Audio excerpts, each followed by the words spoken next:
a fresh archaeological discovery in Israel, and it's revealed that it's not just Israeli school children, but ancient Canaanites that suffered from lice on their heads and their beards. The first sentence ever written on their language from 1700 BCE apparently appears on an ivory comb, inscribed with a hopeful plea to wipe out the lice. If I have it right, it says, quote, "May this tusk root out the lice of the hair and the beard," close quote. Now, the comb was dug up at Israel's Tel Lachish in the south-central part of the country by a team from the Hebrew University of Jerusalem and the Southern Adventist University from Tennessee. Now, the ivory was tested. It found to originate from an elephant tusk, as interesting as that is as well.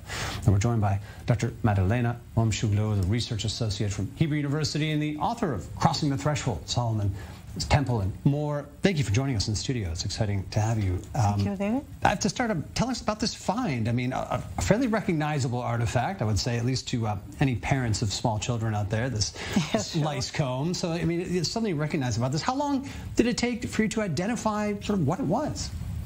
No, at first, because I have also a degree in parasitology, I'm familiar with head lice or nits found in ancient combs. Wow. So I decided to test. There is another comb that we found in the same year in Lachish also. Wow. And also dated from the late Bronze Age. And I checked this under a microscope. So it was really too big. I didn't have a look at the rest of the comb. And I checked for head lice. And I found something like a carcass of a head lice. Amazing. I mean, are you surprised when you see this, or is this sort of speak to more of like what's in line with the types of, I hate to say, mundane objects that we find from even ancient times? Well, the ancient combs are originated maybe from Egypt and in the pre-dynastic era, and then in the New Kingdom, Old Kingdom, all of them. Okay.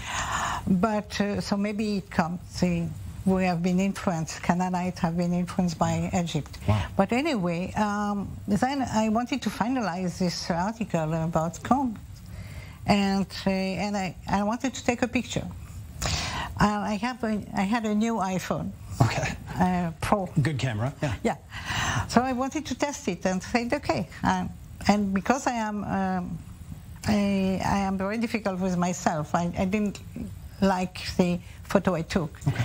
So I brought a stronger light, and then I enlarged the photo and I saw letters. Wow. Okay. This inscription. I mean, what light does this shed on the thing, on the whole find itself, on the time period? That's the significant part, essentially, right? Yes. At first, I said, oh, okay, 1 or 2 letters. I'm not an expert in script, so I sent it to a friend and a specialist, who is Dr. Daniel Weinstub, and he said, yes, indeed.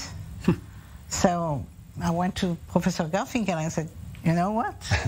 We have letters. Here. Okay, wow. And then he said, okay, go ahead. And then Dr. Weinstub spent a lot of time deciphering the letters. And where does this fit? I mean, in terms of our understanding of this time period, almost 4,000 years ago, does this add to the puzzle in some way, a piece like this? Yes, of course, because Daniel found 2 letters which have never been seen before. Okay. Wow. So it shows a lot about the evolution of the alphabet and about our ancestors, for Hebrew, for Arabic, for Latin, French, I mean, all European languages. And so this is a basis.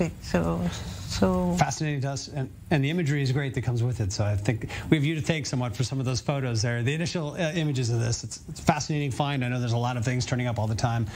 A busy industry for you. So thank you for joining us in the studio, Dr. Matlin. Thank you. Thank you.